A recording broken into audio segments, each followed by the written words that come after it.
गन्ने का ना पहले रस निकालते हैं, उसके बाद उसको यहाँ पकाते हैं।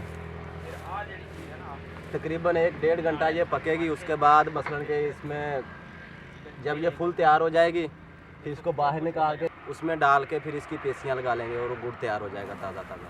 लोग तो ना पिछले वक्त को भूल ही गए थे, हमने ये शुरू किया है, लोगों के लिए शुरू किया है। ठीक है, तो ये हमें बहुत ज़्यादा इसका बेनिफिट भी मिल रहा है, हमारी सेल भी बहुत ज़्यादा हो रही है, लोग पसंद कर रहे हैं इस चीज़ को।